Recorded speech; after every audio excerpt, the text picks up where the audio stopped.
18h. Vous écoutez RGB, votre journal d'information locale, Théo Guiton. Bonsoir à toutes et à tous. Dans l'actualité du mardi 25 novembre, journée de la lutte contre les violences faites aux femmes, le PAC Nouveau Départ salué pour ses résultats. Reportage. Un trafic de drogue démantelé reliant Argenteuil à Osny. 8 personnes ont été interpellées. Votre agenda culturel du mardi avec Juliette Brunet. Et côté météo, de la pluie, des nuages, demain des éclaircies avec une minimale de 5 degrés le matin et 7 l'après-midi.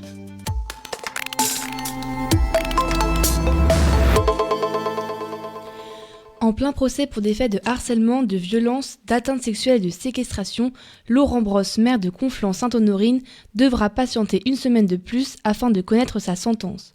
En 2023, il avait écopé d'une peine de 12 ans d'emprisonnement avec sursis, assortie d'une inéligibilité de 5 ans. L'arrêt de la Cour d'appel de Versailles sera finalement rendu le 1er décembre et fixera l'élu, notamment sur son sort politique, en vue des élections municipales de mars 2026. À l'occasion de la journée de lutte contre les violences faites aux femmes, focus aujourd'hui sur le PAC Nouveau Départ. Ce dispositif mis en place dans le Val d'Oise par la CAF et la préfecture coordonne le travail en réseau afin d'améliorer la prise en charge des victimes de violences conjugales. 2 ans d'engagement et déjà des résultats encourageants. Comment ce PAC Nouveau Départ est-il organisé ? Un reportage de Laura Labonne. Dans une salle de conférence de la préfecture de Cergy, on y entend le discours de remerciement aux partenaires du PAC Nouveau Départ. L'ambiance est solennelle, marquée par l'engagement de chacun. Parmi eux, l'un des partenaires revient sur son rôle au sein du dispositif. En interne, comme on reçoit les signalements dans notre service, après, ça nous oblige à dispatcher dans les différentes organisations de la CEPAM, dans les indemnités journalières, l'ouverture de droits, l'édition des cartes vitales. Donc en fait, nous, on a un rôle d'organisateur et en interne, ça nous a obligés à nous organiser, à mettre en place des réseaux internes aussi. Et comme on est accélérateur de droit, c'est magique maintenant. On a juste à dire PAC Nouveau Départ et nos interlocuteurs sont à disposition et traitent les dossiers en priorité. Notre rôle dans le PAC, alors on est référent sectoriel et donc on traite les dossiers qui nous arrivent, mais on peut être aussi tiers détecteur et du coup on travaille en synergie avec la Caisse d'allocation familiale. En fait, dans notre activité de mission d'accompagnement santé, tous les assurés qui sont en situation de rupture de soins nous sont signalés et après on essaye de les accompagner au mieux pour les remettre dans le parcours de soins. Et des liens se forment en fait entre les référents solidarité du secteur et les assurés. Et les assurés, quelquefois, nous racontent un petit peu leur vie et nous disent qu'elles sont en grande difficulté et qu'elles subissent des violences. Et du coup, on est tiers détecteur et on fait le signalement à la Caisse d'allocation familiale. Le PAC Nouveau Départ semble promis un bel avenir. Fort de ses résultats, le dispositif pourrait bientôt être généralisé à d'autres départements. L'avenir du PAC Nouveau Départ va être en développement, sauf s'il y a moins de violences faites aux femmes, bien sûr. Le travail a été toujours très compliqué au départ parce que nous avions un grand nombre de partenaires qui devaient arriver à se coordonner, à se mettre d'accord pour sauver ces femmes. Mais aujourd'hui, tout va bien, les choses sont réglées et au contraire, c'est un travail de coopération où chacun apporte ce qu'il sait faire en complémentarité, avec les priorités qui sont décidées ensemble. Et derrière, l'idéal serait qu'on n'en ait plus besoin. Nous avons eu les assises des départements de France il y a une quinzaine de jours et j'ai présenté au bureau des assises le PAC Nouveau Départ puisque c'était expérimenté dans le Val d'Oise entre autres, sur 5 départements dont le Val d'Oise. Et donc à partir de là, il a été décidé de signer la convention nationale avec le ministère pour justement mettre le PAC Nouveau Départ dès que les départements seraient volontaires pour pouvoir le généraliser en fait. Avec ce dispositif, c'est 157 nouveaux départs réussis. Un dispositif précieux et puissant qui permet d'agir rapidement et efficacement en faveur des victimes. Pour toute urgence ou besoin d'aide, le numéro national est le suivant, 39 19. À cette occasion, la ville de Montigny-les-Cormeilles réaffirme son engagement. Elle projette ce soir le film Jamais plus au Centre culturel Picasso, suivi d'un échange avec le Centre d'information sur les droits des femmes et des familles. Mercredi, des violentomètres seront distribués place de la Gare et une action de sensibilisation est prévue jeudi. Une grande marche, la seule du Val d'Oise, est également organisée dans les rues de la commune vendredi 28 novembre. Le départ aura lieu place Lucie à 19h. 8 hommes arrêtés pour organisation d'un trafic de cannabis et de cachettes d'ecstasy entre Argenteuil, Dunkerque et la maison d'arrêt d'Ony.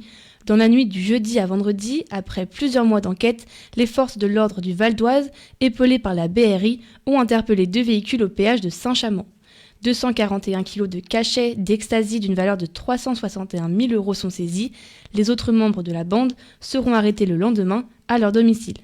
Selon une source proche de l'affaire, la drogue entrait dans la prison avec la complicité d'un agent d'entretien qui alimentait un dealer déjà incarcéré. Lors des auditions, il est le seul à être passé aux aveux. Un contrôle sanitaire pour la boulangerie La Grâce de Dieu à Besançon. Résultat fermé ce lundi. Les inspecteurs ont consacré des locaux sales, des traces de moisissures et de la présence d'animaux nuisibles. Un manquement grave aux règles d'hygiène représentant un danger pour la santé publique. L'établissement restera fermé jusqu'à sa mise en conformité. Pierre Vito Pereira, alias PV, un humoriste en pleine ascension, originaire de la Fratette-sur-Seine, habitué au Jamel Comedy Club et une révélation du Montreux Comedy Festival.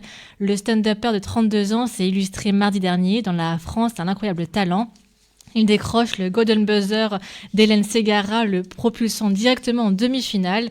Il joue chaque semaine son spectacle à la scène parisienne dans le 9e arrondissement. Tout de suite, votre rendez-vous agenda culturel signé Juliette Brulet. Bonsoir et bienvenue dans ce nouvel agenda culturel. Mercredi et jeudi soir à 20h, le Théâtre 95 organise une soirée stand-up et présente le spectacle Comedy Club. Issu d'univers variés, vous avez peut-être déjà vu ou entendu sur Netflix, Canal+ ou au Jamel Comedy Club les 4 humoristes de talent qui se succéderont. Yacine Bellouz, Tania Dutel, Adèle Fugazi et Tani sont à l'affiche de cette soirée qui s'annonce riche en punchline et en fou rire.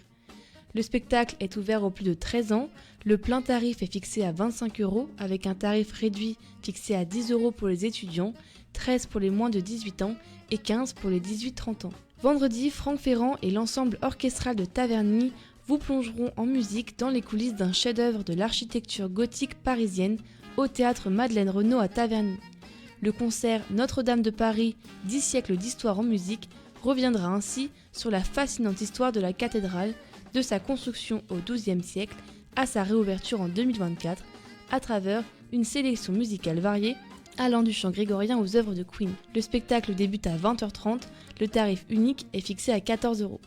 Trop impatient, le centre culturel de l'Orangerie à Roissy en France célèbre déjà Noël en programmant samedi à 20h le spectacle théâtral Lynn, un Noël viking.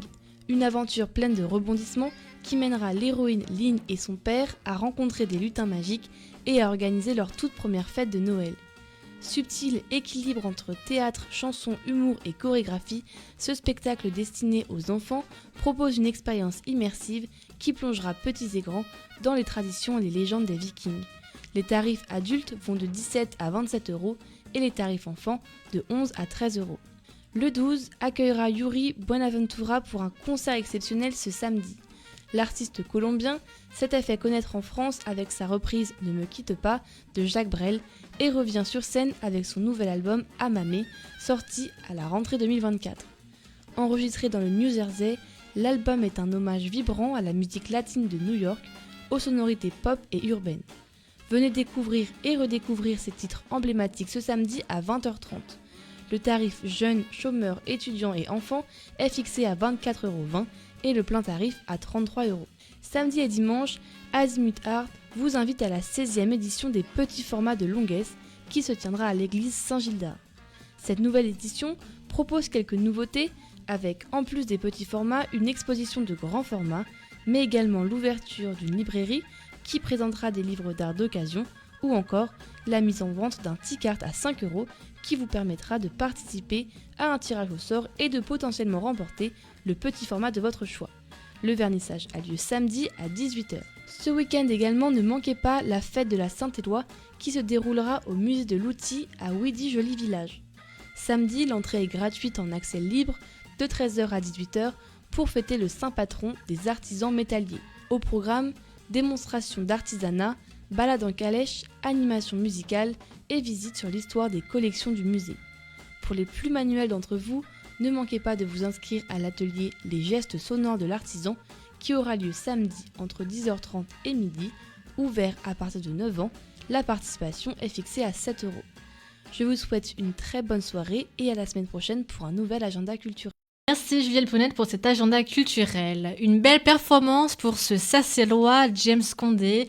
Le jour de ses 26 ans, le combattant du Savate Boxing Club de Sarcelles a remporté à Prague le KO Warrior numéro 3, un prestigieux tournoi international de kickboxing. Il devait enchaîner 2 combats dans la même soirée pour décrocher une prime de 30 000 €.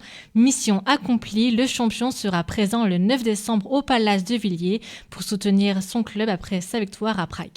C'est la fin de ce journal. Merci d'avoir écouté RGB 99.2. Prochain rendez-vous d'information demain 18h.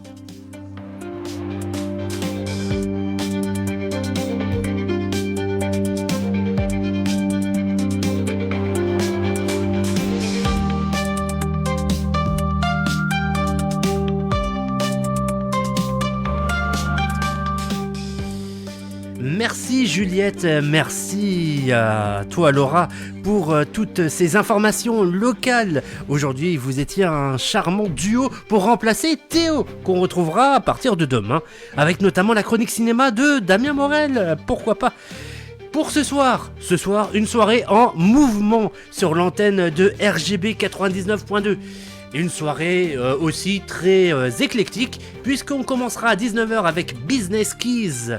Business Keys où Cady Karatz recevra une nouvelle fois Michel Jonker, le président d'honneur du MEDEF Val d'Oise. À 20h, rendez-vous avec Luc Mariani et Laurent Buvry pour une session de rattrapage d'Actualité Live, émission que vous retrouverez demain, mercredi, de 15h30 à 17h30. Et puis ensuite, ça va être du gros son, plein la caisse, voilà, plein les esgourdes, comme j'aime à dire, avec Dagy le Hobbit qui vous a sélectionné une petite playlist ce soir, une playlist vraiment à la caverne hurleuse. Avant de retrouver notre ami Freb qui ce soir va vous faire le meilleur de toute la pop musique des années 60s jusqu'à nos jours avec Broadcast. Ça sera de minuit jusqu'à 2h du matin. Voilà, j'ai été très très complet. Il me reste plus qu'à vous souhaiter une très bonne soirée sur l'antenne de RGB, sur sa fréquence en FM du sud de l'Oise jusqu'au nord des Yvelines, sur le Val d'Oise donc, sur le 99.2 FM en streaming sans frontières. Ça sera sur RGB, sur radio rgb.net. Voilà, on se retrouve bien sur la bonne adresse radio rgb.net, ainsi que sur les applications pour mobile, les radios associatives ou encore Radio Player. RGB en direct de Cergy-Pontoise, sur tout le Val d'Oise. C'est pour vous. Voilà, très bonne soirée.